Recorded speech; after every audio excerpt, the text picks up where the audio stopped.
Those are the general terms of the agreement. I've also got Diane Jones here with JLL. She has represented the company here tonight, and we'd be happy to answer any questions and open it up to the public. Will, did you mention the number of jobs? It's 217 jobs, and the jobs pay roughly $65,000 a year, which is well above our average wage in the county. They also have excellent benefits. Okay, thank you. Ms. Diane, I have words tonight. Thank you for coming again to Hoke County. Absolutely. We appreciate your time again on behalf of Pennsylvania Transformer Technologies.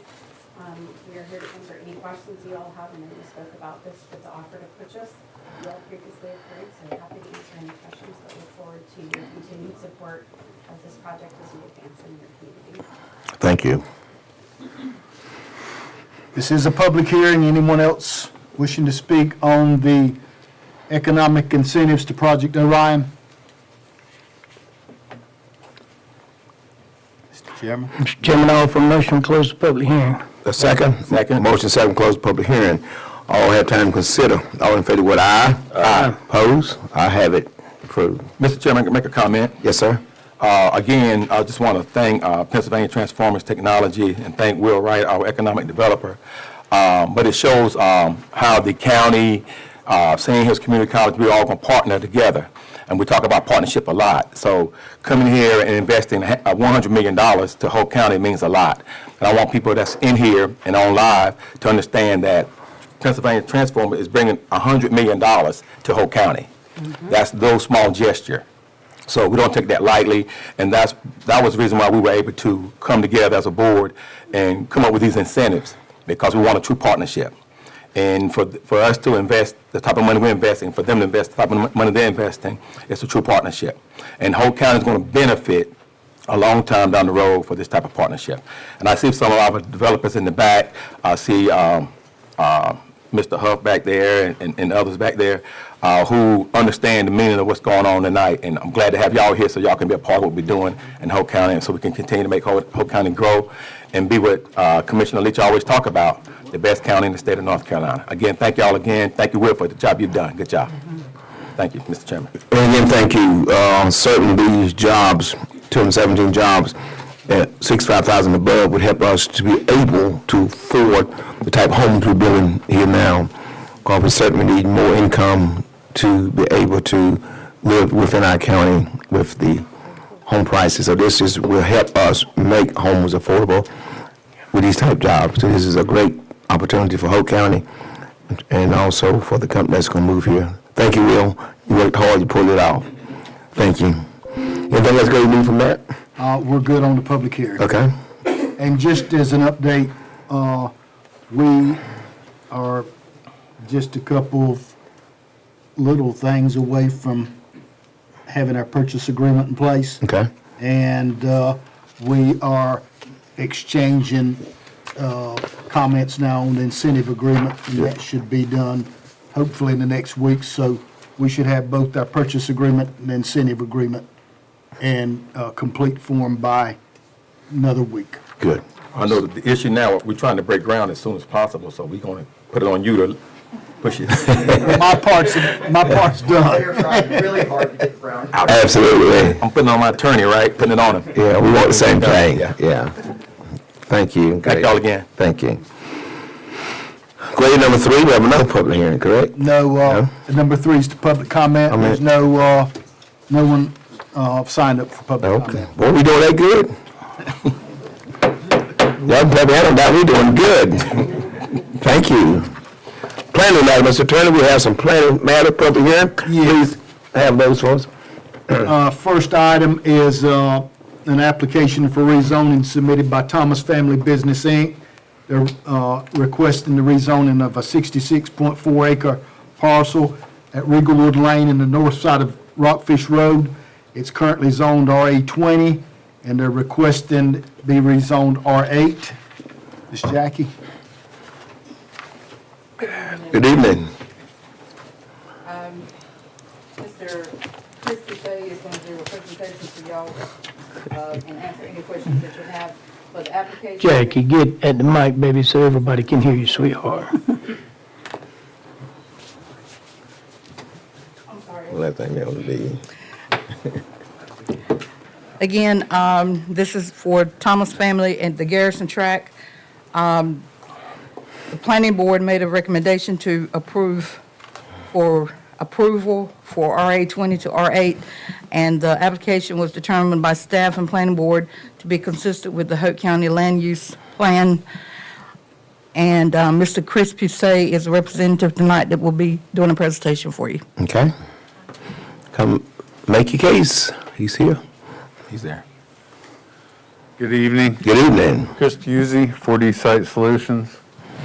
Feel kind of on the spot, can make a presentation. I don't know exactly what to do. Show off the presentation. I did bring a map that shows the area that we're wanting to rezone. We're very happy to be here in front of you guys. And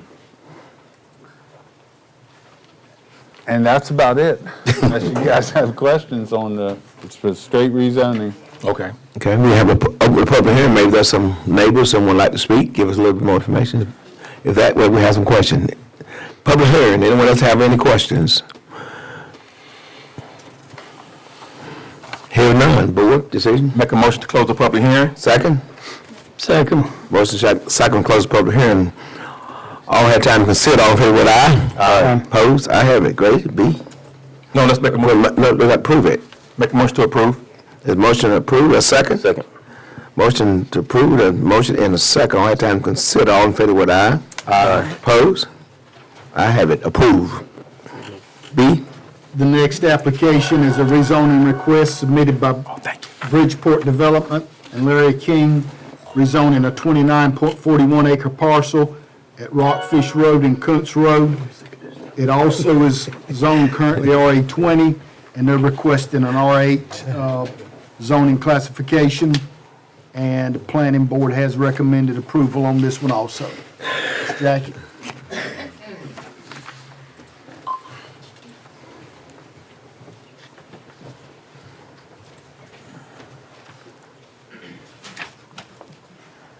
Okay, like Mr.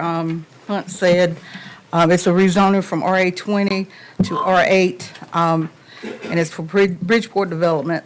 And Mr. Larry King will be the one to answer any questions that you may have. And the request was determined by staff and planning board to be consistent with reasonable with the Hoke County Land Use Plan. all righty. Come make your case.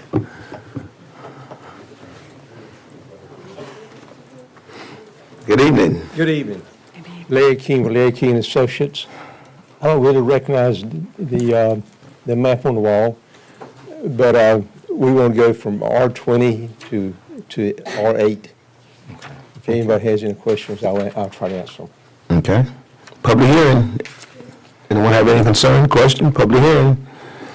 Board, Make a motion to close the public hearing. a second? Second. Motion second, close public hearing. All that time considered, all in favor with aye? Aye. Opposed? I have it. What wish of the board? Make a motion to approve. A second? Second. Motion second to approve. All that time considered, all in favor with aye? Aye. Opposed? I have it approved. Grady? Third application is a rezoning request submitted by Stonegate Commercial Properties and J&K General Contractors, Inc. They're requesting to rezone a 4.96 acre parcel. It's part of the Stonegate community at Stonegate Village Drive and Flagstone Lane. It's currently zoned highway commercial. They're requesting residential multifamily, and the planning board recommended approval. Ms. Jackie?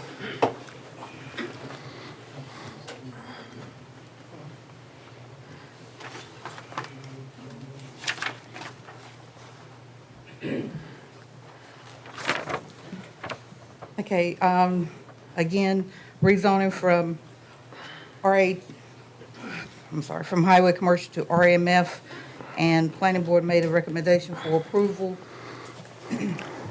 And Mr. JR is here to answer any questions that staff or the commissioners may have. Okay. Ms. Jarl, make your case. So we are trying to change the zoning from highway commercial to residential multifamily for apartment buildings, just like what's below the parcel right there, just to continue that look behind the commercial there. Is that behind the shopping plaza? That is behind Stonegate Shopping Plaza, yep. Okay, so that's gonna be real close to the Stonegate apartments Yep, that's you already can see there. right there in the bottom, it's actually connected to it. Okay. All right, public hearing. Mr. Chairman, I Yes, got a sir. couple of questions for him first. Now, Joe? Yes, sir. Put that back up there. Who took the map down? I did. All right, Chris, put the map back so I can look at it. How many apartments are going in there? So it is 4 buildings and a leasing unit. So it would be roughly anywhere from 94 to 96 units, depending on the 3 to 2 bedroom ratio. And you putting all that traffic on that back road back there where all the businesses come out at too? So there was a master plan for the whole site, for that to be considered for commercial growth. Right, And that's what, commercial growth. and we're basing this off of that plan originally, the master plan for the traffic count. But you're changing it from commercial growth to residential growth. Correct, yes, sir. And we zoned it for commercial with the intent of it being commercial. I mean, A lot of that with the commercial is you have to go through those units to be able to get to that property, and it's not got enough road frontage to really allow for a large retail showing. and that traffic's not going, that's gonna be a lot of traffic on that back. Because you already got that Stonegate apartment coming out up through that road there, right? Yes, sir. And then you're gonna add another, how many apartments did you say, about 90-some? So it's 94 to 96 units, yes, sir. It's only 4 buildings and 1 leasing office. And there is additional parking that is to accommodate kind of guest parking and any other parking needed for the units. Now, you do understand that when we approve this, we're approving this for Reason. these apartments, let me finish, for rezoning, that's all we're doing. Yes, sir. We're not giving you any water allocation Yes, sir. for it, you understand that, And then we still have to right? come back for the preliminary plat, yes, sir. And you understand that's one of the areas that the water, we're almost maxed out with water out there. Yes, sir. Okay, so it could be 2-3 years before. Yes, sir. This just gets us the ability to be able to go and see what that's going to allocate, to get your preliminaries of what that will show for you guys. Okay, just as long as everybody's clear on that, because I think some folks have the understanding because we passed these rezonings that we're giving people water allocation, we passed these rezonings, just so the public knows we're not, that's not what we're doing. All we're doing is rezoning some property for the, whatever type building you want to build on it, but the water allocation goes through a whole nother different process here in the county. Okay, all right. Mr. Chairman, I have a question. Yes, sir. So the four buildings, we see four buildings here at the bottom, apartment buildings. Are they going to be smaller? Because it does not appear that space, just transposing it up, it doesn't appear that space would fit four of those size buildings and a leasing office. So I do have a preliminary plan, like concept that I could show you. Yes.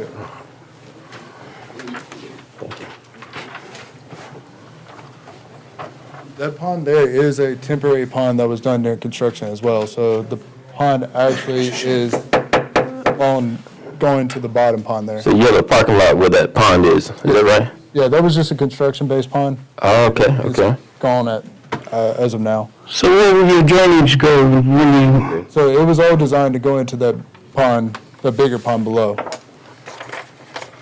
It was all designed with the master plan on the Stone Gate, and they don't have to have any additional storm drainage. And The existing one. I'm just curious, now that you put it on the record, I'm just curious, why is that pond, why was it ever there then if the drainage was always meant to go to the bigger pond? I'm asking that question for the record because I don't want people in 20 years to say we're having flooding in that, where that parking lot is. When we bought that property, it was based off of a temporary construction pond done for the construction of Stone Gate. And when the construction of Stone Gate was completed, it was supposed to be removed.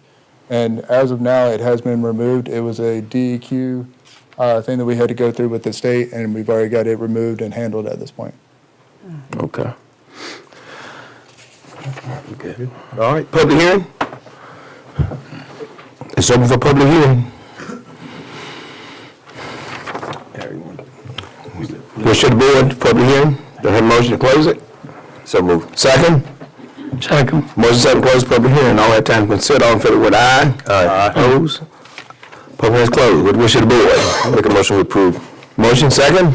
Second. Motion second to approve. All that time consider, all in favor with aye. Aye. Opposed? I have it approved. Thank you. D, Brother Gray. The next item is an application for a special use permit submitted by Sand Hills Real Estate Holdings LLC and Piedmont Natural Gas Company for a special use on a 2.97 acre parcel on Chasen Road. And the proposed use is a natural gas regulator station, and the current rezoning is RA20.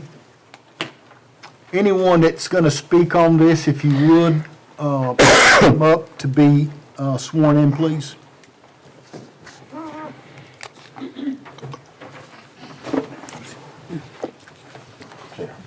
If you'll just raise your right hands right where you're at. Do each of you affirm to tell the truth, the whole truth, and nothing but the truth, and this is your solemn affirmations? Yes, sir. You're good. All right. Make your case. Jackie? Do you want to Jackie? see Jackie? You want us to go? Come on, Jackie. Yeah.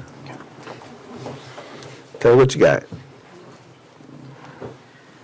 Okay, this is a special use for a natural gas regulator station, and it meets the criteria from A through I in our zoning ordinance. This was the first for me, so we have great representatives for tonight, so they're going to be presenting their case. All right, make your case. Didn't want to take over Miss Jackie's job for her. Okay. My name is Catherine Ross. I'm with Parker Pill Adams and Bernstein. I represent Piedmont Natural Gas here tonight before you, which is the applicant for the special use permit. As you all know, but just to make sure we're on the same playing field, this is a quasi-judicial use permit, not a rezoning like the last three you've done. We're going to move through fast, but mostly because we want to get to your questions, if you have any. We were very pleased by the planning board's recommendation for this use permit. I have with me this evening Aaron Weldon of Piedmont Natural Gas. He will speak briefly about the use permit. Excuse me, and then we have Aaron Gualtieri, who is a licensed engineer in many states, including North Carolina, who is a consultant working with Piedmont Natural Gas on the design. We will qualify him at the appropriate time as an expert in engineering and specifically on regulator gas stations, as he has that unique experience. I'll come up at the end just to summarize very quickly. And with that, to move us along, I'll ask Aaron to come up. Okay, thank you.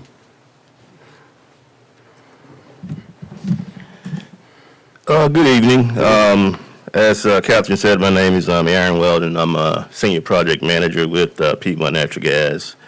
I'm joined by Keith Gualtieri with Energy Land Infrastructure. He's a consultant that's working with me on this project. And as Catherine said, we're here to present this regulated station on Chasing Road for a special use permit.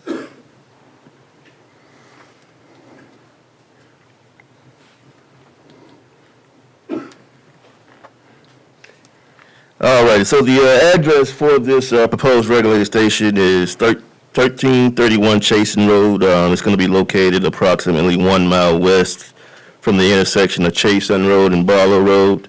Station footprint is going to be approximately 2.9 acres. Zoning classification is RA20.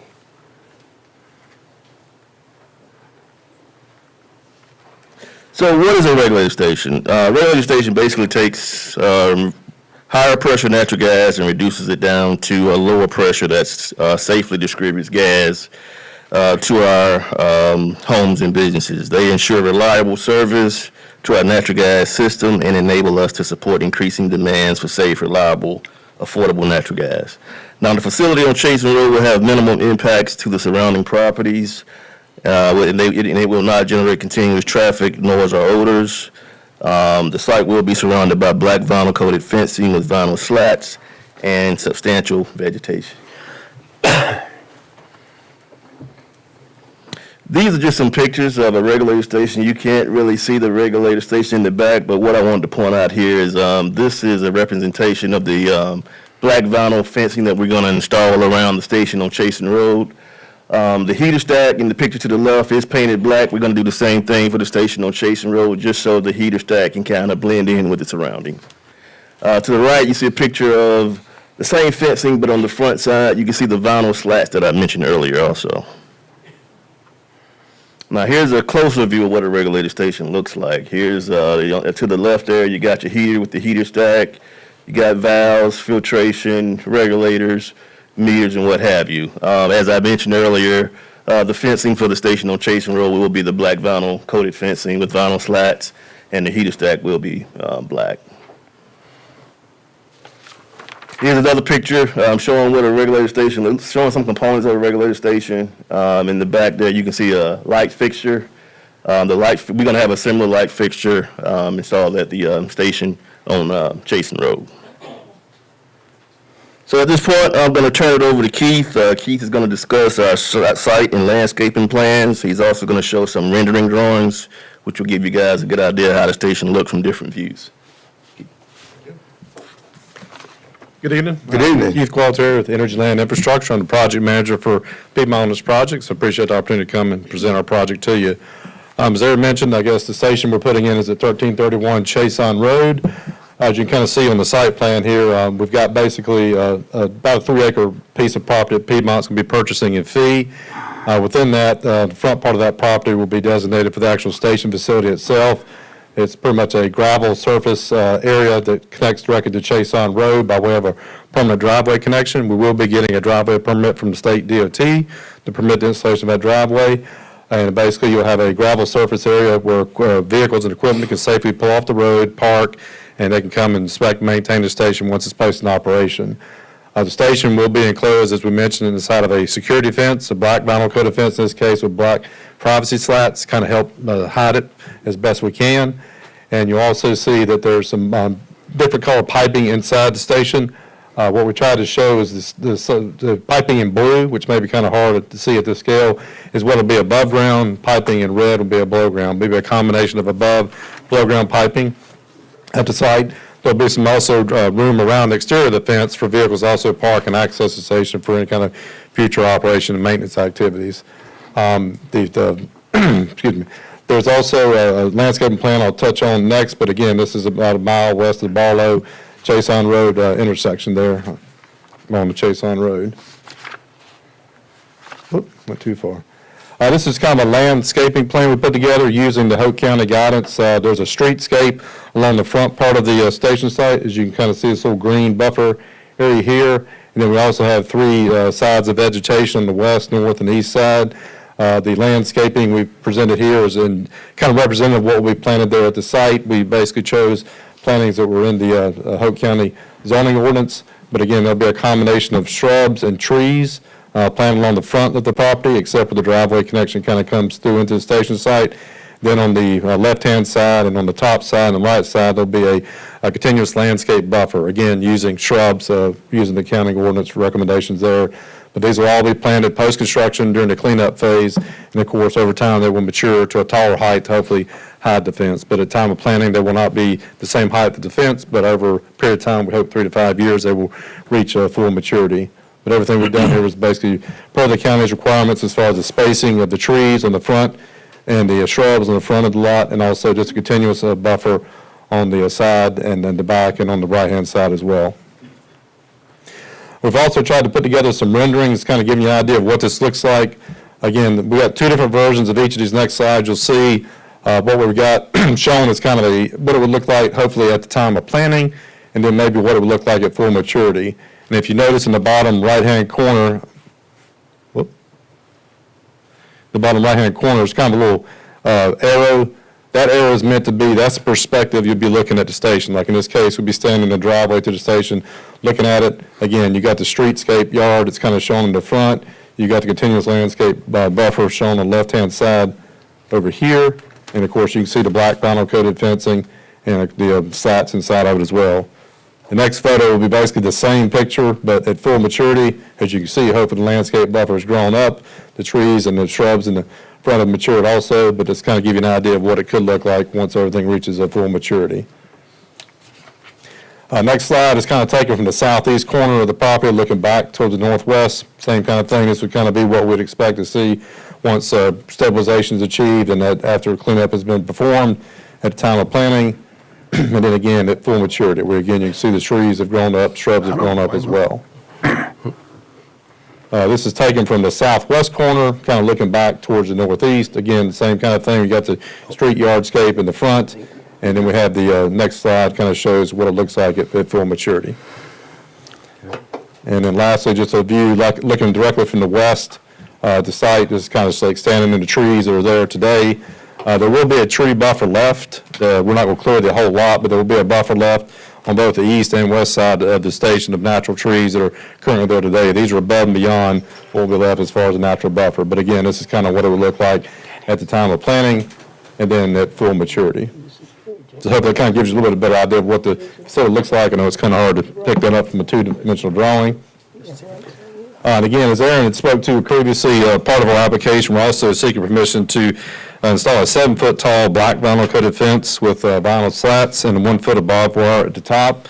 The height is consistent with the current safety and security requirements that Piedmont use at their natural gas stations in the state of North Carolina. But that kind of gives you an idea of another site, kind of what it looks like with both the shrubs and the fencing and the slats inside of it as well. And again, as I spoke to just a minute ago, the fence height condition, we realize this is a variance. But again, looking for a 7-foot tall fence within a foot of barbed wire on top. But again, that's the standard that Piedmont has used in these type of facilities throughout the state. And again, this will all be black vinyl and black privacy slats in the fabric of the fence. Mr. Chairman, I have a couple of questions. If they're ready now, or you want to finish, you got something else? That is totally up to you. We have one last slide, and as we just wanted to have it flow, so. Go ahead, maybe you can answer some of my questions I got. And before I did that, what I did want to do is qualify Mr. Grattieri as an expert engineer. So I'm going to have you come back up and tell us your education, post, college and post, and then your licensure. Okay. Again, college graduate, NC State, here in Raleigh. I've been working in the industry since basically 1992. Most of my career has been involved with natural gas regular station facilities, meter station facilities, pipeline facilities. So, again, my experience, but I've got a lot of experience with Piedmont, a lot of experience in these type of situations as well. So, just want to make sure we get our process right. So we would tender him as an expert before you. Commissioner Hunt, I would say, you're probably as familiar as we are with the findings of fact, so I'm not going to read them to you. But we would propose that the written and oral testimony and evidence that's been put before you satisfies the findings of fact. And Mr. Gutierrez and Mr. Weldon are available to answer any questions that you may have. Okay. I guess my first and most important question is that how far is this from the two schools that are out in that area? I think the site's about 3/4 of a mile kind of southeast of the middle school. It's kind of located up there. It's Sandy Ridge, or I believe is the name. Sandy Grove? Sandy Grove, yes. About 3/4 of a mile back down on the east on Chase on Road, I believe. Okay. And why is there such a need to put one of these out in the rural area out in that part of the county? Well, Piedmont. Because you're almost into Robeson County, right? Yes, sir. Okay. Well, Piedmont routinely does, the system plan looks at their system, looks at strengths and weak points in their system, which is based on the growth that's occurring not only in Hoke County, but also adjoining counties like Robeson and Cumberland. This location was identified as a spot where they need to do some enhancements, and this regular station will certainly be there to kind of help support the growth today and support the load today, but also allow for some future growth in not only Hoke County, but other surrounding counties as well. Okay. How much more of that property do y'all own? You're just zoning 2.9 acres. Do you own some more of that property, or? No, sir. I think Piedmont's going to purchase a 3-acre spot. Just a 3-acre spot? Yes, sir. Okay. And I guess my other question is that does it have to, I guess I'm just wondering why it has to be so close to the road. Is there a reason for that, or is? Typically, like to keep it close to the road to kind of minimize the impacts to the property and send it further off. In this particular case, there is a wetland area just directly north of the site, so this is about the only spot it could go in that particular location. If we push further north, we're impacting wetlands, and that's something we don't want to do with placement of a fill or gravel area. So that's about as far north as we can push it in this particular location. Okay. I'm going to have one more, Mr. Chairman, and I'll be done. When you show us all the beautiful pictures there, they're real beautiful and everything, but do you have an estimated time of full maturity? How long is the estimated time that it's going to look like that? Is that 5 years, 10 years? We hope 3 to 5. That's all dependent upon Mother Nature. Like I said, we'll try to get some plants, or at least of some decent height once they're planted, that they're about halfway there. But again, it's all left up to, I guess, Mother Nature to provide the nourishment and the rain to help these things grow and reach their full maturity. Yeah, because I'm sure there's some neighbors probably here that's wondering about that too. So I'm finished, Mr. Chairman. Okay, thank you. I just got one. Yeah, I have a Yes, sir. question. Go ahead. Mr. Stone.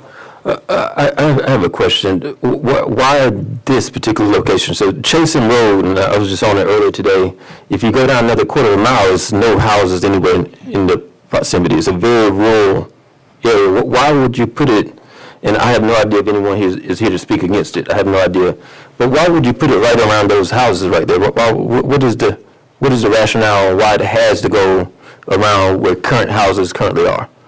Good question. There's an existing pipeline that runs in an easement that Piedmont already has through here, kind of starts down in Pembroke and works its way up towards Fayetteville. So that's the source gas that needs to go into this regulator station.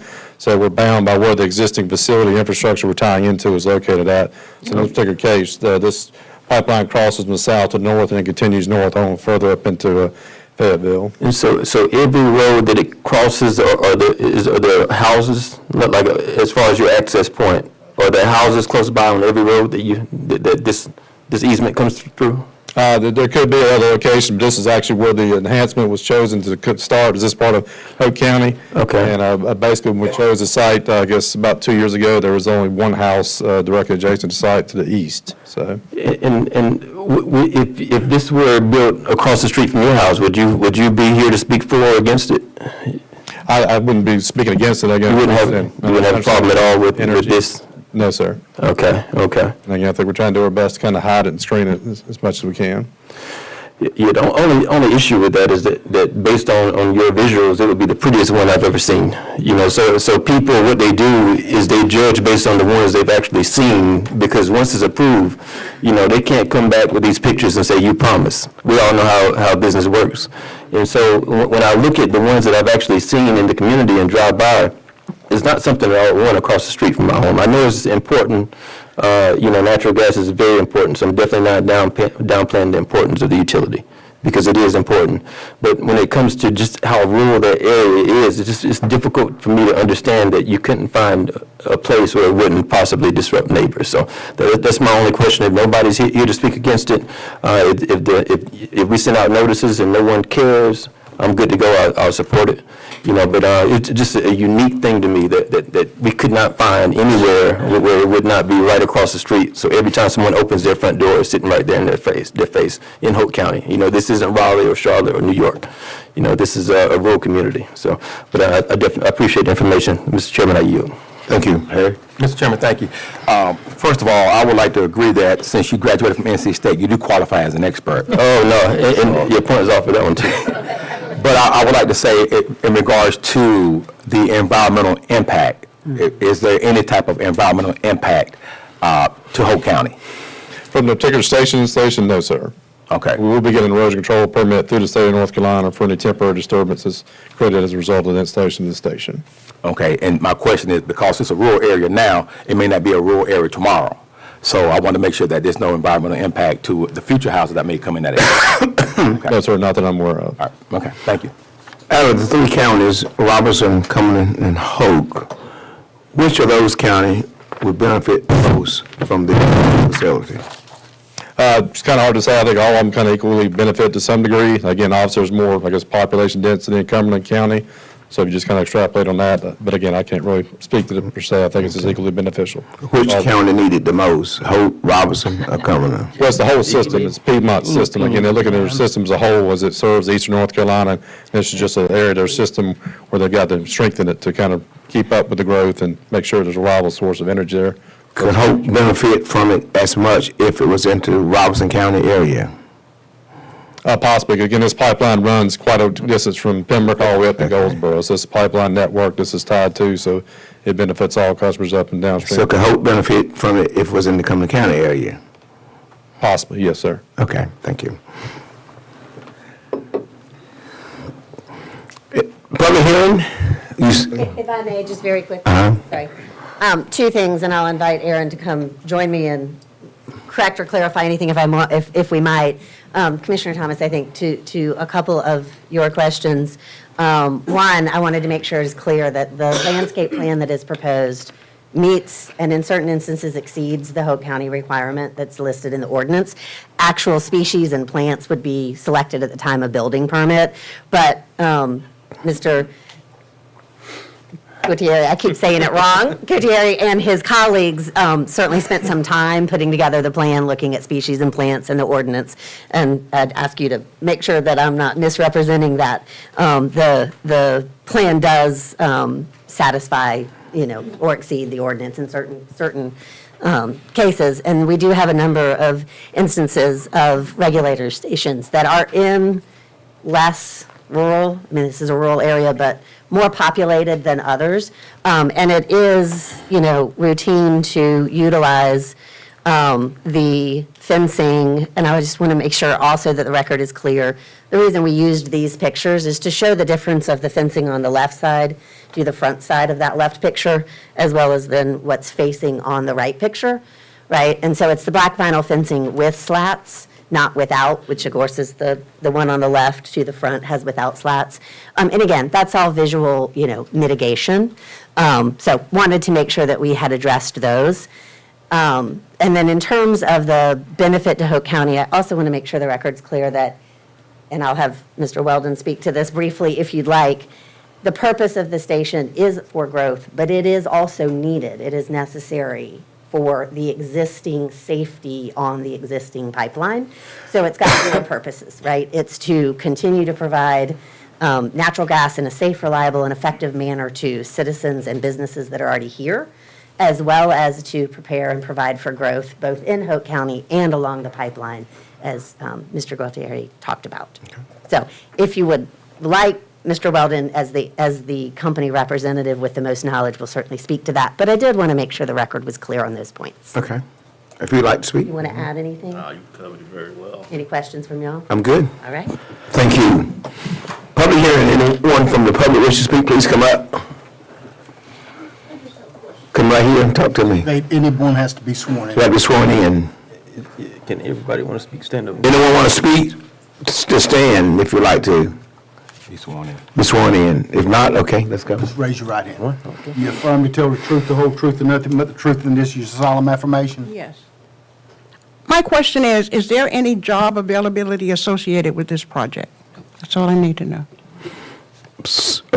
They would have to answer that question. Just simply, it will not, most of our contractors that's going to be working on this project are probably going to be from out of town. So unfortunately, there will probably be no additional jobs with this project. I have a question. What noise level does this emit? I'm sitting here looking up. If I were living right beside it, what can I expect to? Would I be able to hear a noise emitting from this facility?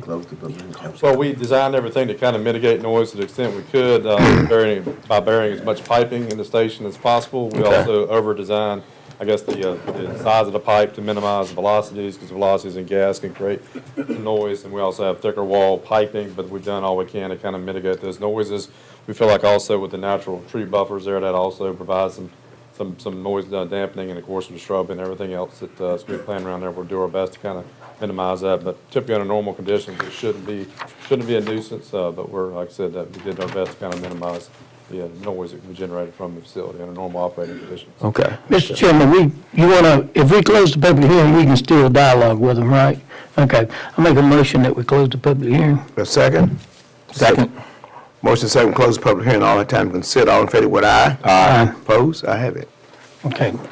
I think she wanted to say something else. I just wanted to make sure the record was clear that we are aware of the Hoke County ordinance, noise ordinance, sound ordinance. It was taken into consideration in the design, and I believe that it is Mr. Barry's opinion that the design of the facility would operate in compliance with that ordinance.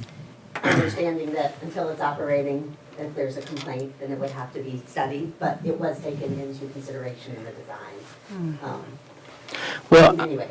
I'll tell you why I'm reluctant about your site, is that I work in Pembroke every day, and I go by your site out on 711, and I don't know if you're familiar with that site or not. You may not even worked on that one, but it sits side on both sides of the road, and it's just as open can be.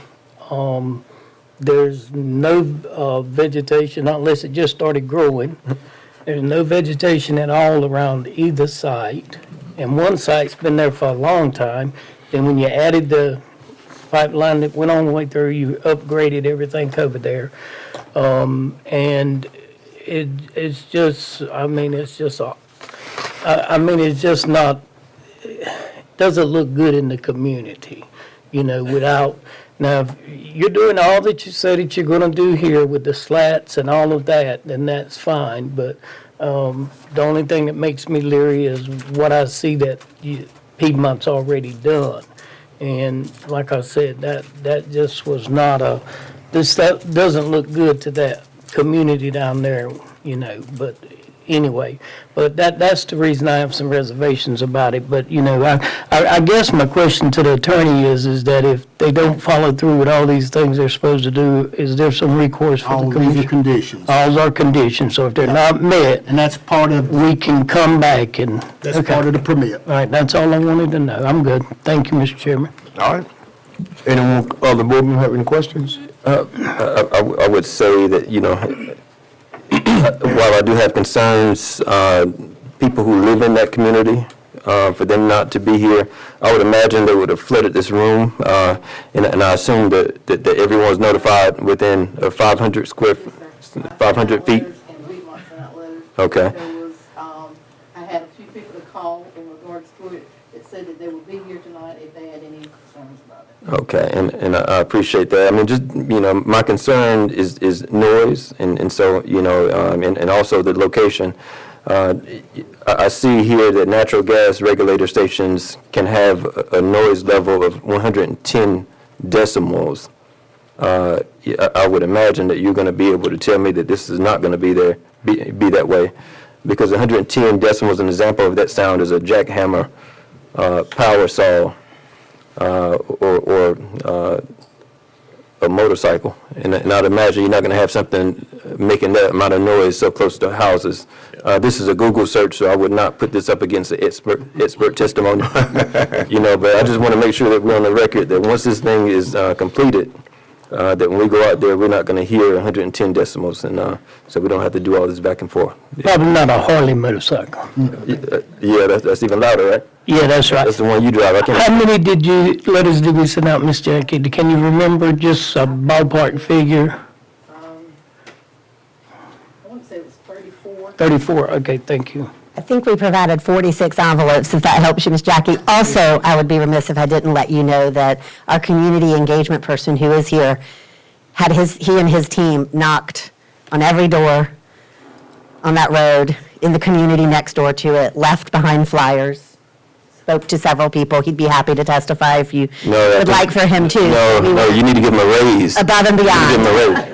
You need to give him a raise. And above and Where's he beyond. at? Where's he? Wherever he is, give him a raise. Get the man some more money. Okay. That is important to Piedmont, so I did need to make sure I said it, or I might be fired. So they wanted to make sure that community engagement, not that was required, but because it's what they do. Okay, thank you. Need to give him a raise. All righty. Appreciate it.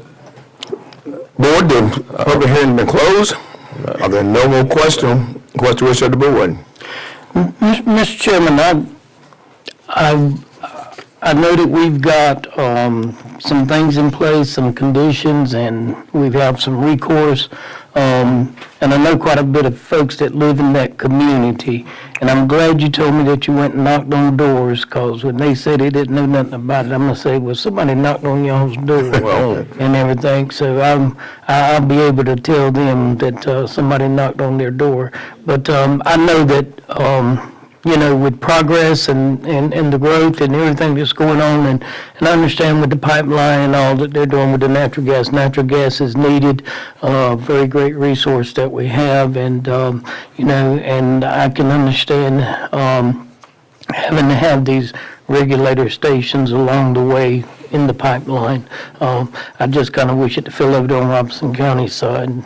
But anyway, nevertheless, I'm going to go ahead and I'm going to make a motion to approve, Mr. Chair. Okay. Motion approved. A second? I'll make the motion, a second. Second motion. Motion approved. When motion made and second, all had time to consider. All in favor of the word aye? Aye. Opposed? I have it approved. Okay. Consent A, B, C. Mr. Chairman. Yes, sir. I'd like to pull out 5A. 5A? Yes. That's not the motion we just. No, that's the agenda. Consent. We need consent. Mr. Sutton, are you pulling that so we can hear the names of Yes. who's being appointed? Great, yeah, that 5A. was my concern too. I think Ms. Consent agenda Mary said 5A. so, Yeah. Okay. Okay. Yeah. Okay, Just missed the approval of that. The approval didn't come up. Oh, we haven't done that yet. 4D. okay. 1, 2, 3, 4, 5. Got a motion? A motion, we will approve make a motion to approve the rest, except 5A here. Okay. I make a motion that we approve consent agenda items 5B, C, D, E, F, G, and H. Okay? I seconded the motion. You've heard the motion, all had time to consider, all in favor with aye? Aye. Opposed? I have it, Mr. Sullivan, 5A. Yeah, I'd like for a representative to come up and let us know. State your name for us and tell us 5A. who's on the board. Welcome. I am here on behalf of the Voluntary Ag District. This is a partnership between Cooperative Extension as well as Soil and Water with Hoke County. And we are in the process of rolling off 2 members and then 1 member who never showed up to appointment to try to get 3 new members onto the board. So I put before you those 3 members as well as the ordinance that dictated all of the different rules as to how they would be appointed, and that would be before you all as they had any new appointments. So any questions you have to ask? Just give us the names. Yep, so we have Justin Whitley, who is a Hoke County resident, as well as a farmer, hog production, as well as a CEO of Dry Fit Inc. and a bioremediation solutions company. We have Brian Henderson, who is a Hoke County resident, who is a farm owner in turkey, hog, and beef cattle production. And then we have Javon Mack, who is a Hoke County resident and a retired veteran, and a current farmer specializing in cut flowers and small animals. Okay. And what's the total number on your board? The current number? Yeah. Yeah, so the current number, I believe, and this I'm not completely the expert on this. Okay. Because I'm pretty new. This was something that came in before. They have, I believe, 8 members, and so they're rolling off 2 members that have met their term, and they are trying to also one member who was not who never showed up, and so the main reason is because they are not able to meet quorum to be able to continue to roll in new voluntary ag district members. Okay. No further questions, Mr. Chairman. All right, need a motion approved? Mr. Chairman, and I know that all these folks have been notified they're willing to serve and everything, right? Correct. Yep. Yes. Mr. Chairman, I make a motion that we approve said names. A second? Second. Motion second, approve, said name. All in favor, vote aye. Aye. Opposed? I have it, appointed. Thank you, sir. Thank you. James McQueen?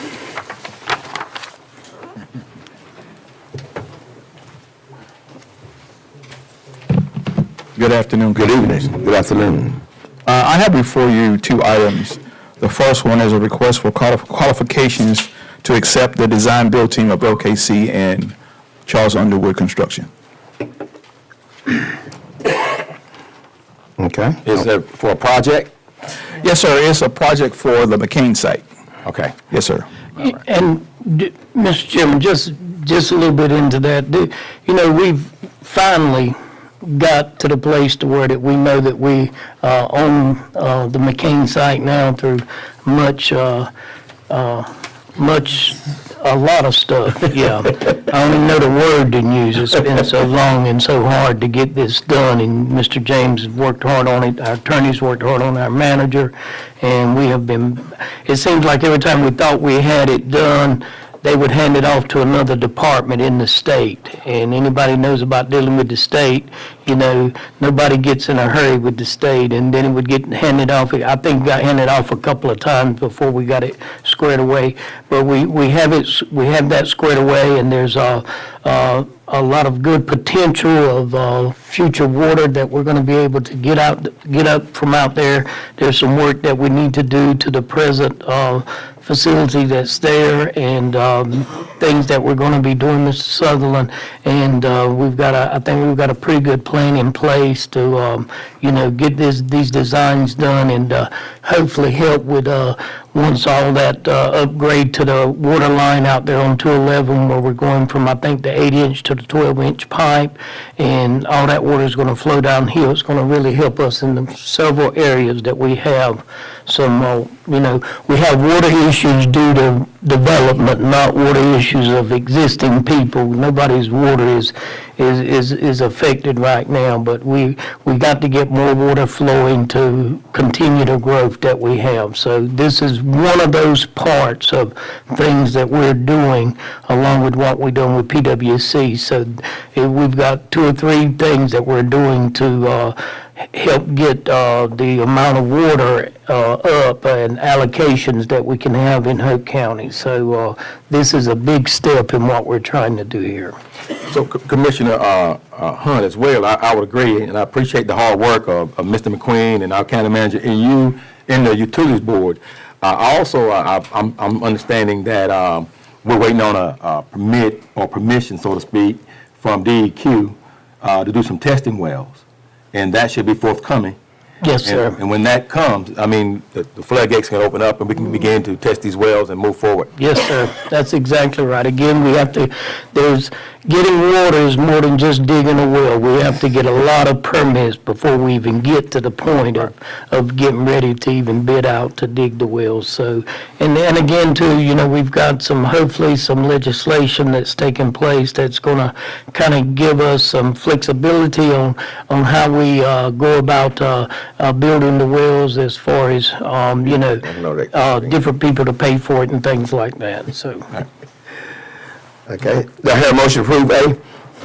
I so move. A second? Second. Motion second to approve A, all right, time to sit on for the what, aye? Aye. Opposed, I have it. B? Yes, sir. The second one is an adjustment for Ms. Cassandra Graham on her water usage. She had a tremendous, she didn't have a leak, she had a break. And it was one of those things where they had to figure out how to actually find it because it actually flooded her entire yard under her house. So we were asking that you guys will allow me to adjust her water bill. Okay, we try hard to work with our citizen, and these things do happen. Yes, sir. And work with her. I don't know if she's present or not. work with her. Yeah. Do I have a motion to approve? So move. Second? Second. Second, I don't have time to consider on for the what, aye? Aye. Opposed, I have it. Work with as much as you can. Yes, sir. Thank you. Thank you, We Mr. have these President. issues and these problems. We have any test wells now? Hoke County Health Department? We have test wells currently. We've got Good evening. Good evening. Tonight I come before you with the Consolidated Agreement Addenda for fiscal year '26.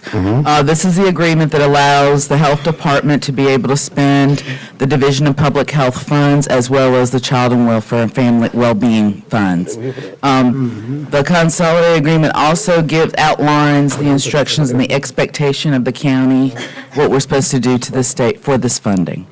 And so come before you for approval for the upcoming year.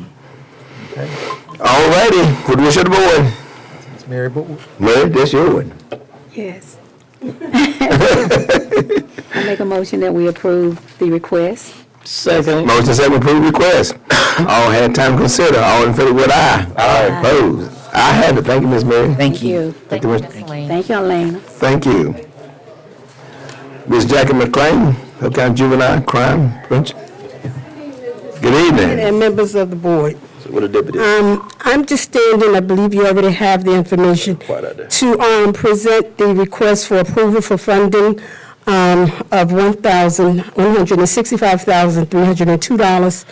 $165,302 that the funding committee for the JCPC program met, and we agreed to, do you want me to share the amounts that we agreed to share with the programs? Yes, please. So for our administrative budget, we increased that to $15,500. For our YES, which is our Youth Engaged in Community Service and Restitution Program, we increased that to $41,500. To our Teen Court Program, we gave them a raise also $57,169. And for the Leadership Academy, we gave $51,133 for a total of $165,302. And we stand before you today to ask for your approval for the fiscal year 2025-2026. My question, Mr. Chairman, who did you give the money to, or you haven't done that yet?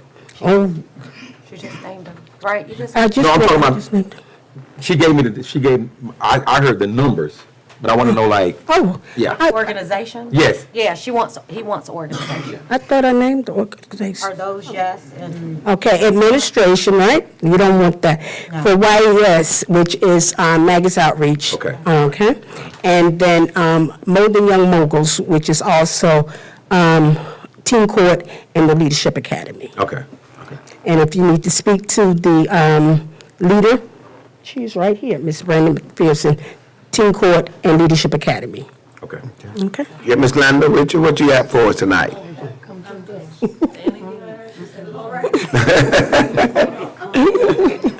Thank you. We need a motion to approve that. That's my board, so we need a motion to approve that. Mr. Chairman, hold on just a minute. You're wide open with this here. We gotta approve this, we gotta approve it. Hold on, Mr. Chairman. My question is this is part of the upcoming 25-26 budget. Is that right? Yeah. So why are we not waiting for this to be part of the budget? We have to get it in early, approved here, so the state will have it when they do their budget. So we have to approve it, then get it to the state so they can approve it? So the state's not already approved these amounts? They have not funded us yet. This is our funding list. They have not funded them yet. It'll be part of the process. So this is our request to the state. So if the state doesn't fund it, then nobody just gets funded, then, right? That's hard to spend what you don't have. Well, no, my question is, I just want to make sure I don't approve a budget, then I'm on the hook Yeah, you're not on the hook. to Yeah. supply that money if it doesn't come in from the state. You can answer that for me, great. Figure 165,302 is what the state allocates Hoke County. Right. For JCP. So it kind of comes through the state, divided by 12. You know, we get the disbursement checks, and it's, I would say it as the county's, is like a pass-through agency. So Right. State funds. We've already and- got it. It just and need approved. We don't really have to say what that amount is. It was a lot less, maybe about 5 years ago, this check. And then, there's a formula for that. I mean, all 100 counties get their allocation based on juvenile population and. Risk assessment. Yeah, anyway, Well, I understand all that. It just threw me off because I know we're just starting our budget process.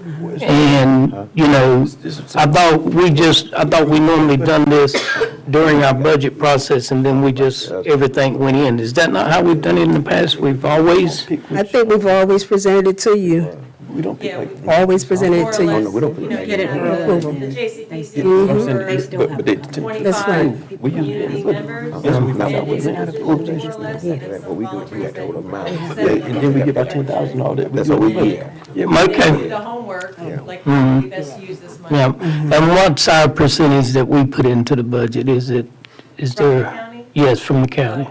Every year, we have anticipated that you would give 10,000. We don't Okay, all right. assume that, but We request that. we request. That's the part I wanted to hear. We want to trust the county to continue to give the 10,000. You're asking for 10. I'm asking for 10. Okay, all right. Thank you, Mr. Chair. We didn't Thank you, Ms. even, Jackson. we didn't even increase it like we should have. Mr. Chairman. Yes, sir. I'm getting old, I getting forgetful, Well, Ms. Jackson. we can help you with And that. I'll second that motion, just so you know I ain't against you. Been motion second. Most time folks have concern when you serve on the best board of the county, which is Lord Jesus. JCP, James Leach's. Call for the question, Mr. Chairman. The county, you know what I'm saying, Jackie? I understand. You know, the best board, y'all be just a little concerned about it, because James Leach, I believe, serve on the best board. You have motion second, right time, and sit off it with aye. Aye. Opposed, I have, thank you, Mr. McLean. Thank you. All right, Mr. Godfrey, further, we have some surplus. Yes, sir, we do. Good evening, everybody. Give it to us, good evening. We would like permission to advertise the property located on Army Road in Mulsbury, parcel number 01009. The bid amount we have is $3,000. That's what we'll be advertising.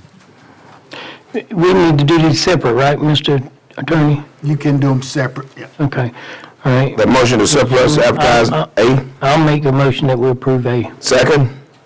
Second. All time consider on 51. Aye. Aye. Opposed? I have it. B. The other property you have to authorize the advertisement for is the property on 202 North Highland Road, parcel number 29431000180.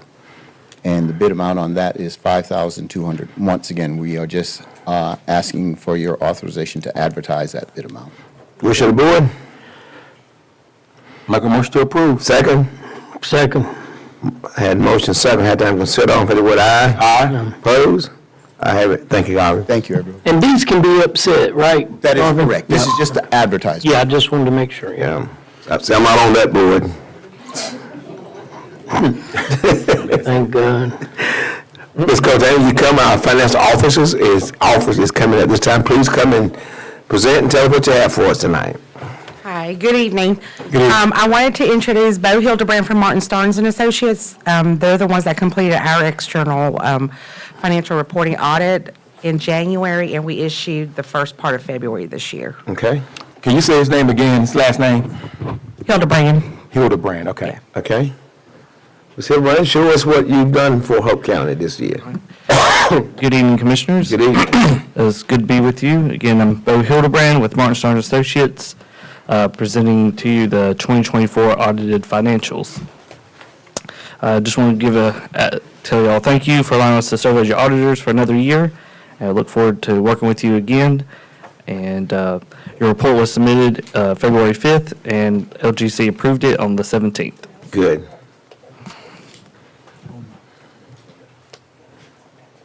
All right, some audit highlights I'd like to cover briefly is we issued an unmodified opinion on the financial statements, and what that means is the highest grade we can give, and it just means that the financials are not materially misstated. We want to thank Kotang and the team for their cooperation and their hard work in completing the audit as it becomes each year with new GASB implementations, it becomes a little longer and longer to do those things. So here we have the general fund summary, two-year comparison of 2023 and 2024.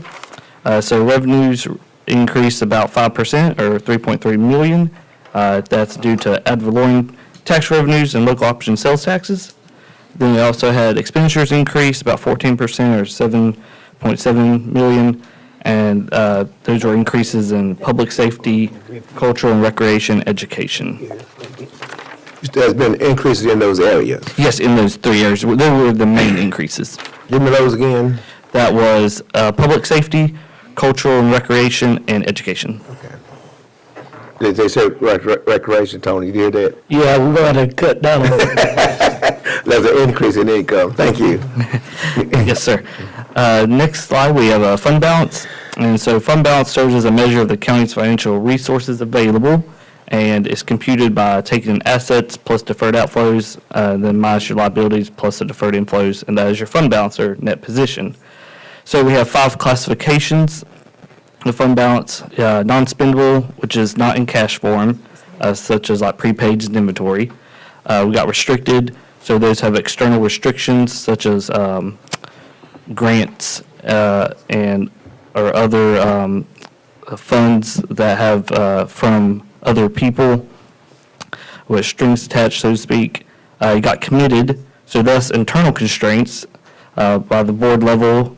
And then we have assigned, also internal constraints, lower level than committed. And lastly, you have unassigned, where there's no external or internal constraints. So here, total fund balance for the general fund, 3-year comparison. So you've increased over the past 3 years. The latest increase being 7.7 million to $67 million, and that's about a 13% increase. And fund balance. Yes, sir. Can we stop right here, or you need a flow and then we ask questions at the end? Or I'm being ridiculous. If you go back to the slide before this one, right? Yes, sir. Is that the one? So the one where you had all the different types of funds, the the committed, it said committed. Right. Yeah, that one, that's the one I wanted. Sorry, I had the pressing wrong arrow there. So my question is, I know that we've got all 5 of these different categories for fund balance, right? Yes, sir. And then I know when we put up there, we've got 67, I think you said $67 million in this fund total with all of these different ones, right? Mm-hmm. So my question to you is that some of these funds have to be held, say like for instance, because I know they changed the law several years ago, where that everybody that we've got on staff that's earning leave time and sick time and all that, we have to keep a certain amount of that money aside. Just if everybody walked out at one time, we'd have to. Talking about our liabilities. Yeah, so that was part of the liabilities then, right? Which one of those funds does that fall up under? That's under our liabilities. It's been That would be restricted, under our either liability. So committed that or would be assigned. the Can you answer that one? Either for committed me? or assigned. Restricted or assigned. Yeah.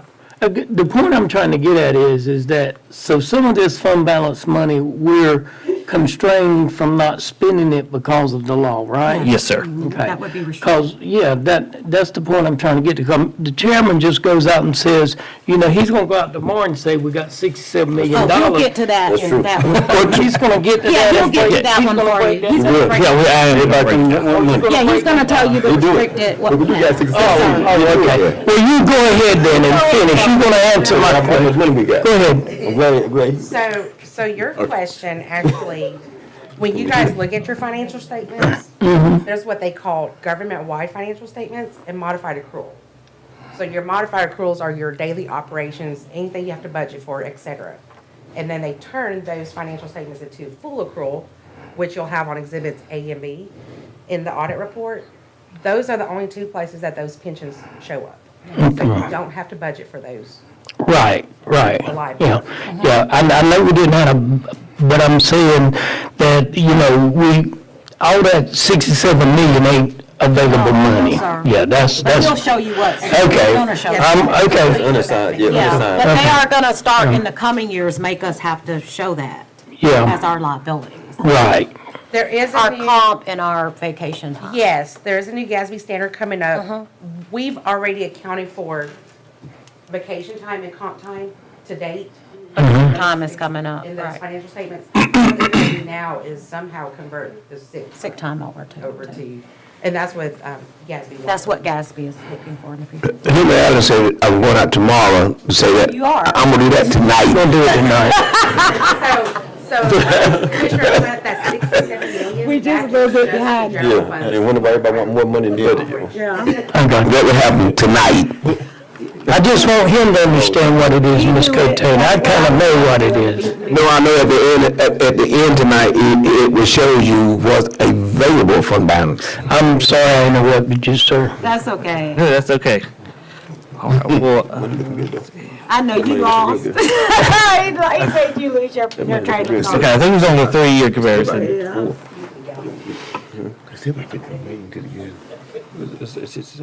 That's. All right. We done gave some more. We done spent some. All right, so here we have 3 comparison of the general fund, What you got, baby?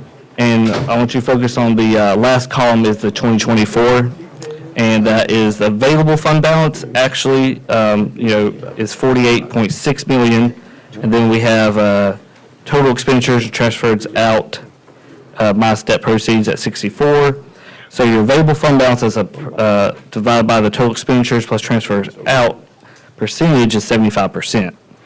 So why is that important? So in the grouping that Hoke County is with, the percent that's a minimum is 20%. Right. So, and y'all have, and then so the minimum's 20, the median's at 39 in y'all's group, and y'all are at 75%. So that's, Alan, that's important. Say it again, sir. Our fund balance is at 75%, which is much higher than, Than the average, Right. or much higher than the median, yes. and it just goes to show that we're good stewards of taxpayers' money. And 48 we got 67 million in the bank, like Commissioner Hunt was talking about. Available to us is 48 million. And it just shows you how, even with the restricted funds, Commissioner Hunt, we're still doing very well with the available fund. I think a lot of people see that and they see, the needs in Hoke County. They think what's too much. I also would say that we are not just hoarding money, because I get that complaint a lot. We are properly planning for major expenses. So the way that we're able to build a courthouse and not have any loans tied to it, the way we're able to build a $84 million high school expansion project and not have any loan debt, the way we do that is through proper planning. And so while our fund balance looks bloated, it is not something that we look forward to carrying this amount of money for long term. We're just planning ahead. We've already heard in advance that the school system wants an elementary school coming. Absolutely. And so we can't wait until they ask us for an elementary school to start trying to save money at that point. It'll be too late. What we would have to do in that juncture is raise taxes, and nobody wants that. So what we do instead of raising taxes is make sure that we are not wasting taxpayer money when we pass the budget. We continue to slowly over time increase our fund balance, and then we're able to have the revenue that we need to be able to fund these major capital projects. But again, Commissioner Thomas, these commissioners, you get so much slack in social media and everywhere else. When you showing that you are doing such a good job with taxpayer money, it needs to be stated. It needs to be stated. A county our size, we are outperforming counties much larger than us, outperforming them. And that goes to the credit of leadership.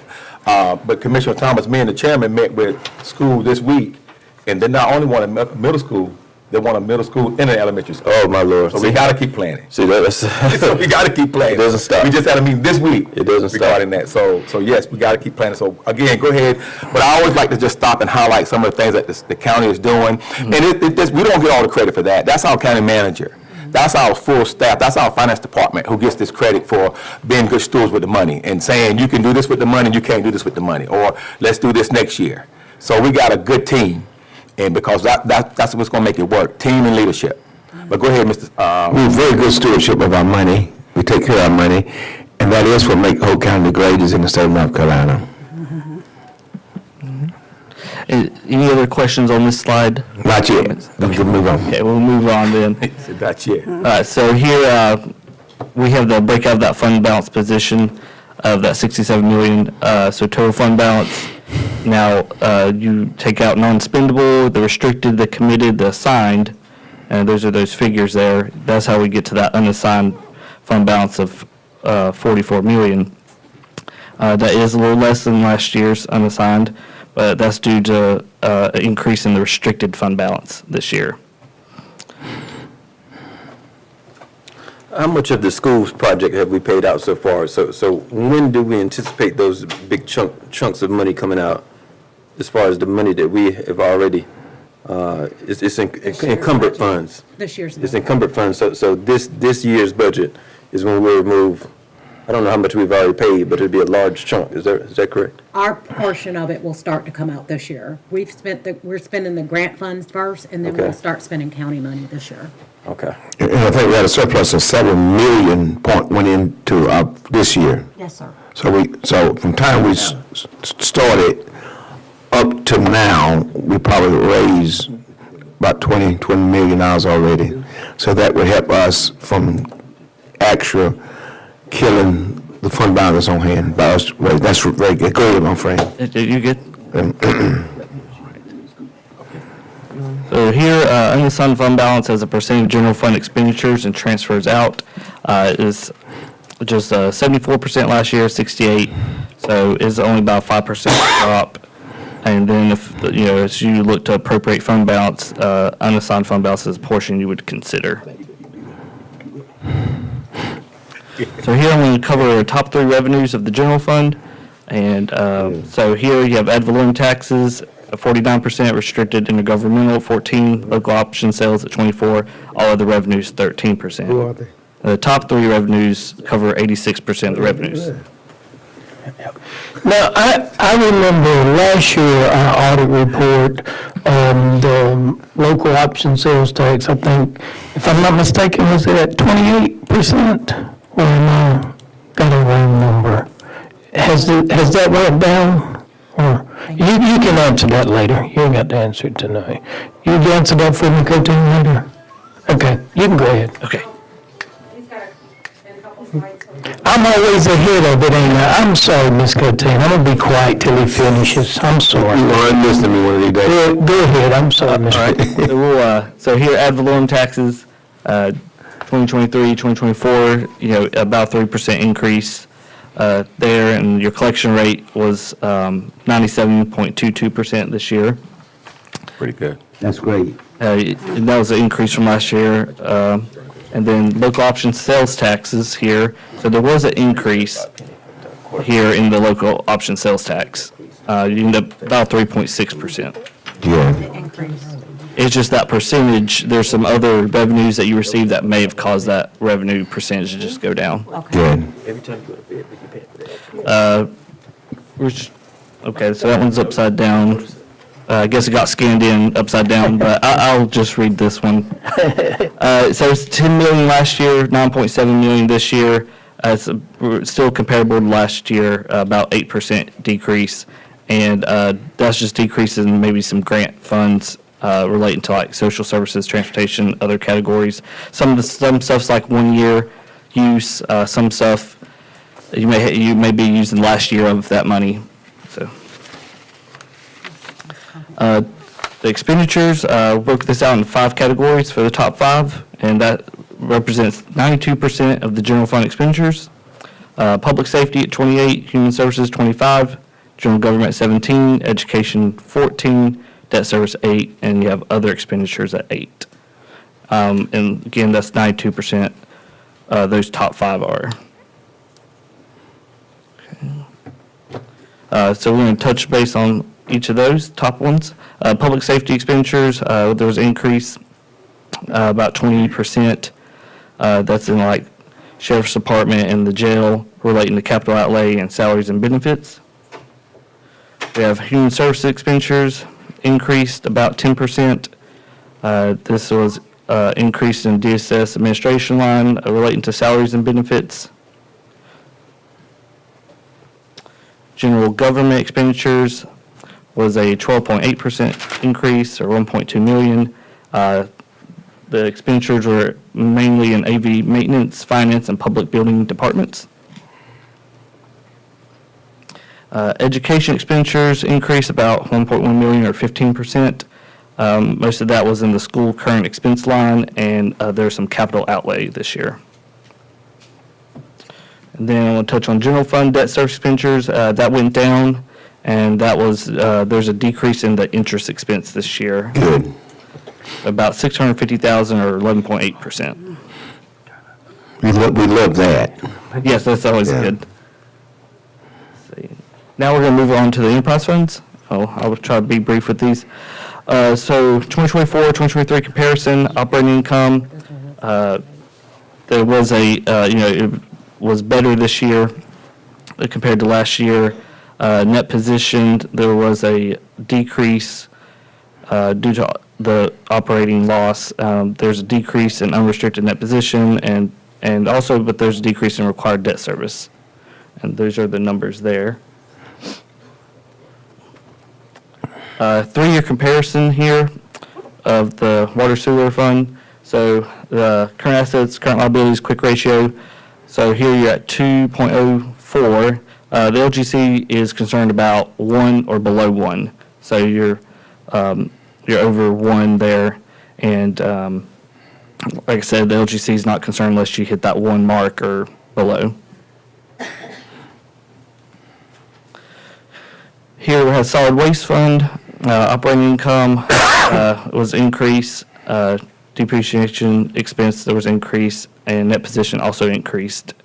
The unrestricted net position increased, and so did cash flow. So increase in all categories there for the solid waste. Okay, touch on some performance indicators and findings.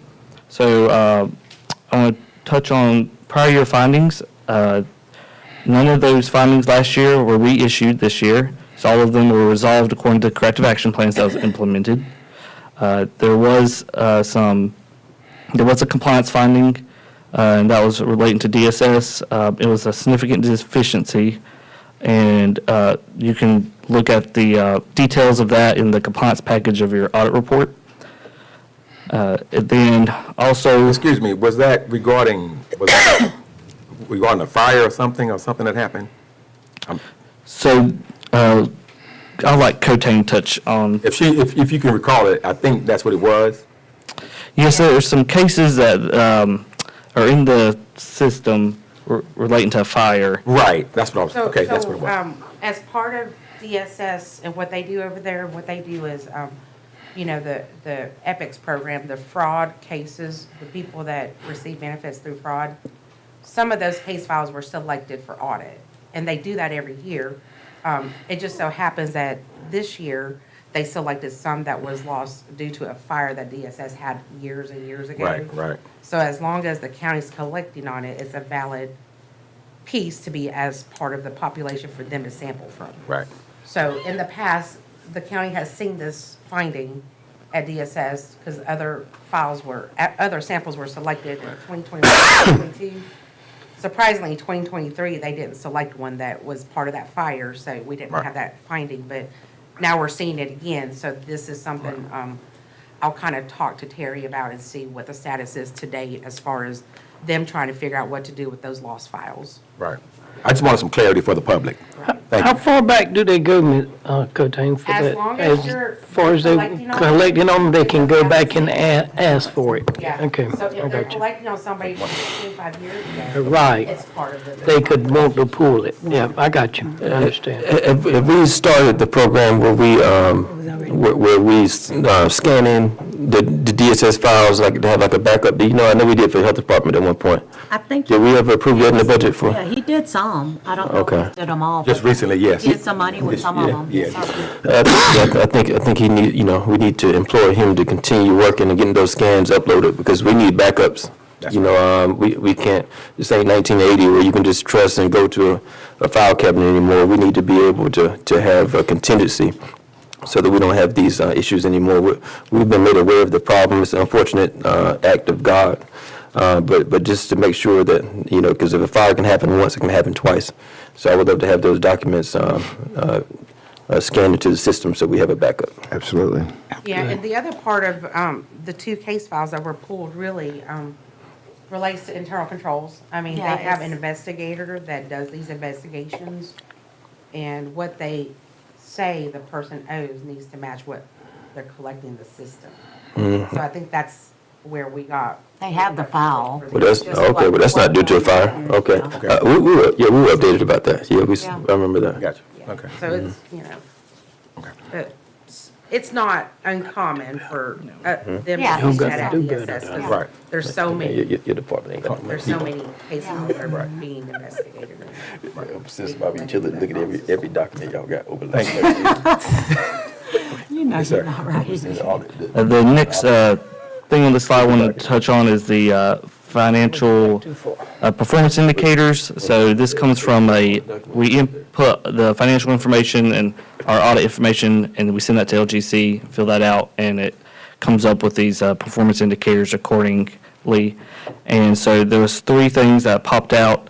One, there's the net loss for the year in the water sewer fund, and that might have been also last year. So, and then there's late audit finding, or late audit performance indicator. We're earlier this year than we were the prior year, which was good. But, you know, their deadline 10/31, but the LGC is moving that deadline to 12/31. So a lot of units will probably appreciate that. And then the budget, this kind of goes with in hand with the water sewer, the budget violation, there's stewardship note in the notes for the deficit and fund balance and excess expenditures in the water sewer fund. So just keep in mind that these are performance indicators and they didn't amount to actual financial statement findings. And then I just want to reiterate the, overall, you know, the fund balance percent and the quick ratio was two things that were, you know, good in the LGC's eyes. Good. At this time, I'll take any other questions that the board may have or concerns. Look like we've done a good job, the county manager and finance department. We want to say thank y'all for a job that was well done. Tish, you don't get to hear that every day, but you hear it tonight. And the finance department, we are doing great. Finance department and the county manager, and certainly the board of commission, like to thank you for the job that was well done. And as we get ready to go into the budget process, we continue to work. And the board members?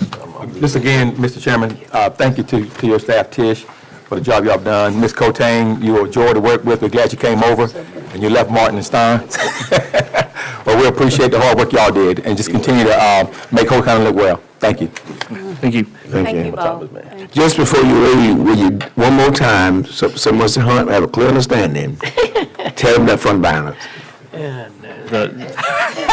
want total fund balance? Total, tell it one more He time. ain't got that. Thank you for your time. Tell it one more time. 67. Thank you. Thank you. I want him to clearly understand that tonight. Okay, Ms. County Manager, it's over to you. Good evening, Chairman, Board of Commissioners. I have like 3 things. Just know that Kotang and myself have been talking to Martin and Starnes. We've already put some things in place to correct some of those things, so we've worked on some of those things. So it will be fixed, and we've had meetings on that already.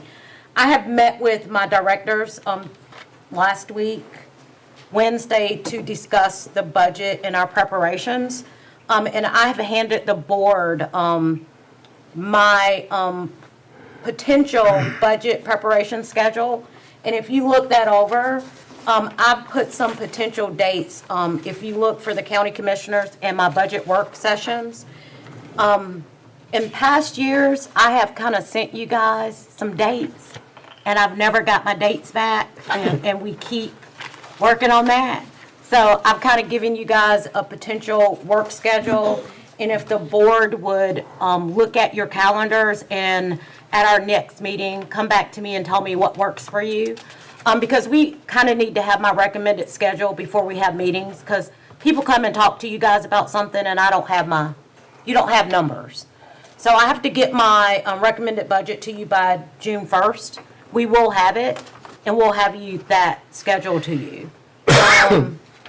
And if you guys can tell me what works for you as far as between the county commissioners' budget work sessions, and then our final budget work session, and then when we can adopt the budget ordinance, and then when we can have the cleanup. That gives y'all about 4 dates that we need to set.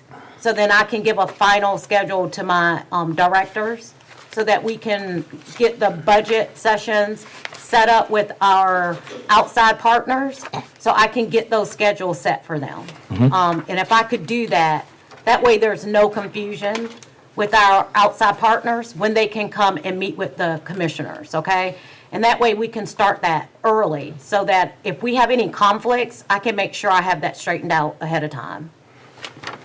And then the next thing is, there's a contract, and I know that planning is already starting they did a kickoff already, but before Grady has approved for our land use contract, he approved it and said it looks good, but there's something that he wanted the commissioners to look over and make sure you were good with how it was worded, in case he needed to get some more language in it before it's signed by the chairman.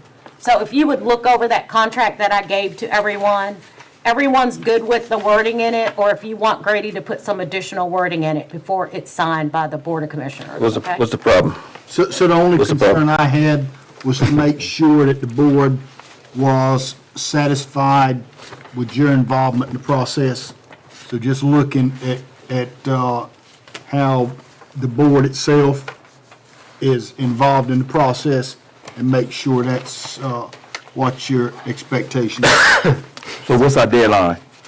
They've started it, so you guys they've started, but before it's signed by him, he wanted to make sure your involvement is all the involvement you wanted in the process. Gotcha. But, so the planning board's not in it? They're in it, but you are only getting updates from what I can tell. But we have veto power, we can make changes, right? So Let's make it now. essentially, where Yeah, we'll be on the same page. where you actually come in is on task number 5. Okay. Which is actually the final plan. Right, okay. I just want to make sure that everybody's aware of, how it's planned out. Can we take 48 hours and then get back? That's what I wanted you to do. Give us a couple of days to look at it Yes. again, and then get back with the county manager and the chairman. And yeah, I think the county attorney, I would like your suggestion to make sure that we are not just a rubber stamp board, because we don't do that here. Yes. We use the authority that people have placed in our hands. And at the end of the day, if someone's upset with this land use plan, they're not going to come to someone else, they can come before this body. Yes. And so I want to make sure that once we spend what is it, $87,000? If we're gonna be the ones to spend this type of money and approve it, that we're gonna have the ability to make changes as we see fit. Absolutely. So I don't know what the wording in this 8-page contract will get us that, but that's where I'm at.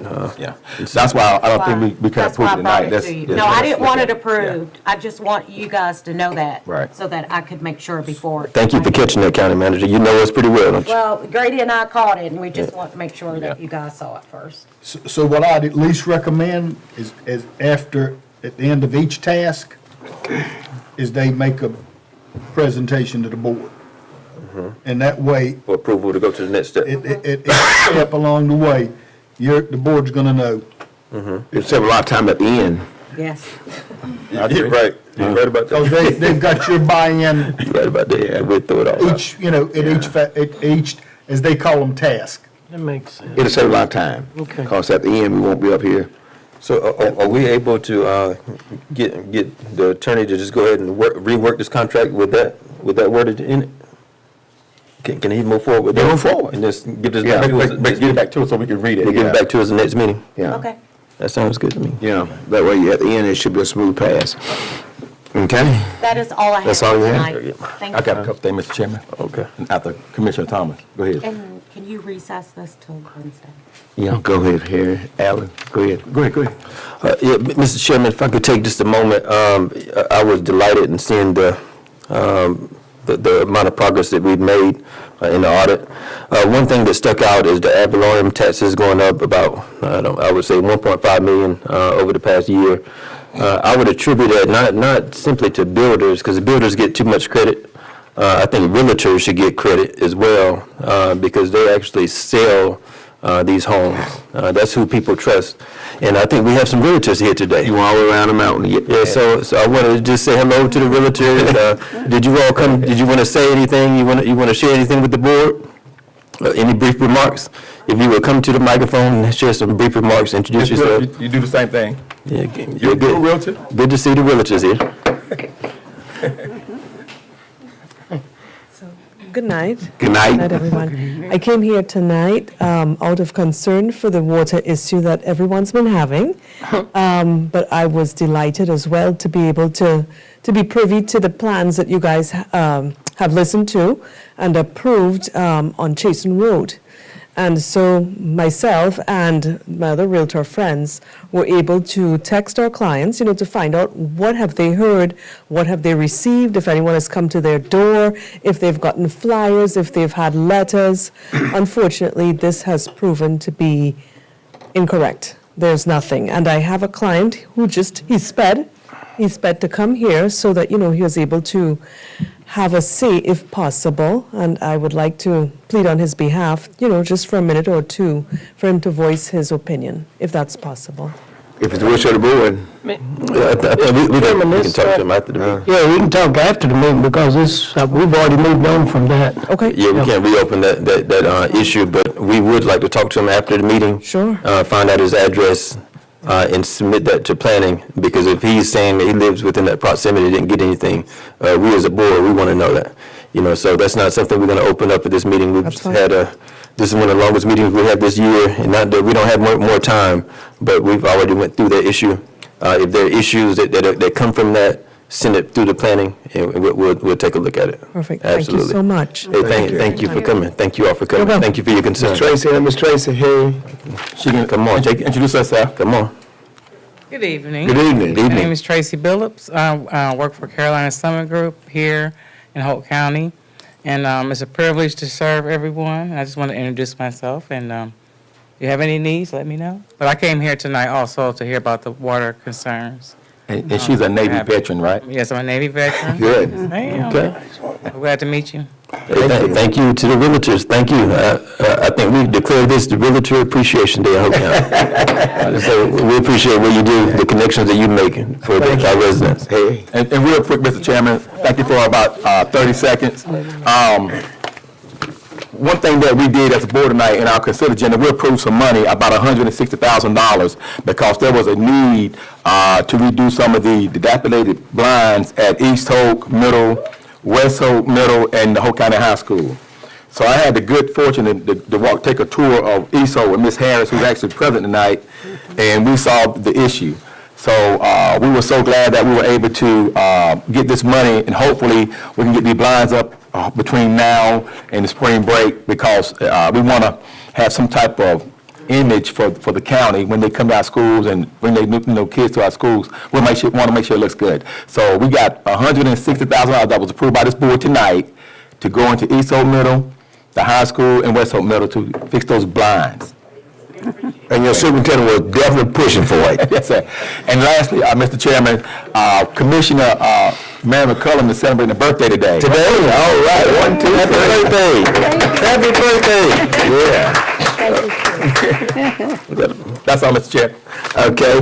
Board, we need to recess this meeting for Wednesday and Thursday for the interview. You said just Wednesday. Just Wednesday. For right now. We're going to look at Wednesday, we'll do Wednesday tonight. 10 o'clock, 9 o'clock. Thursday. 9 a.m. 9 a.m. Wednesday morning. Might be late. 9 a.m. So we need to recess this meeting for Wednesday morning at 9 a.m.